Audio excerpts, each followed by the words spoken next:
Salut gang! Aujourd'hui, je vous parle de l'ordre des exercices pour structurer votre propre programme d'entraînement. On va simplifier ça. Il y a un ordre chronologique à suivre pour que ça soit efficace, rentable. Encore une fois, on simplifie. Tout d'abord, il faut savoir le temps qu'on a à allouer à notre entraînement. Ça va déterminer le nombre d'exercices qu'on peut allouer chaque journée. L'ordre va toujours commencer par l'exercice le plus infligeant au niveau musculaire. Donc, on va y aller avec des exercices qui sollicitent plusieurs articulations. Plus il y a d'articulations sollicitées, plus il y a de muscles sollicités, plus le système neurologique doit travailler pour tout coordonner ces muscles-là. Puis, plus la dépense énergétique est haute. Donc, on commence par des exercices de base. On parle ici squat, soulevé de terre, chin-up, dips. C'est tous des exercices sollicitant plusieurs muscles pour, à la fin de l'entraînement, se diriger tranquillement vers les muscles plus petits. On parle ici deltoïdes, mollets, abdominaux. Donc, moins de dépenses énergétiques, donc on est capable de les effectuer à ce moment-là.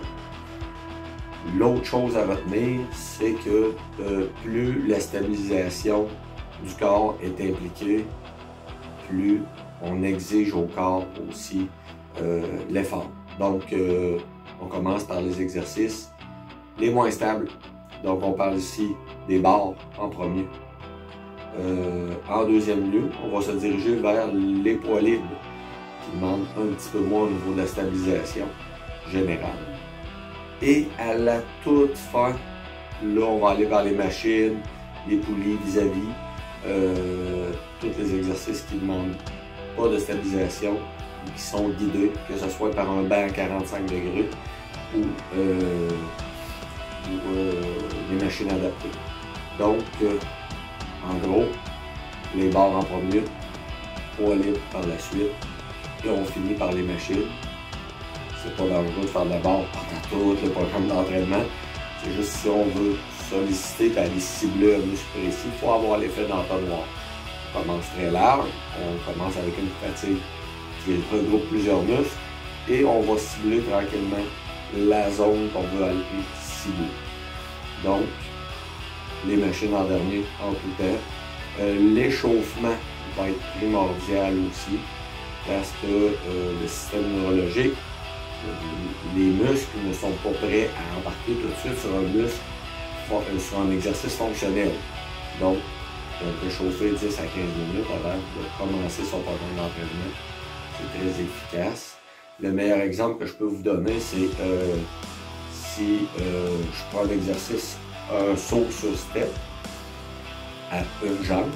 Si je vous fais faire la première fois, le premier saut va pas être très bien exécuté. L'atterrissage sur le step va se faire moyennement.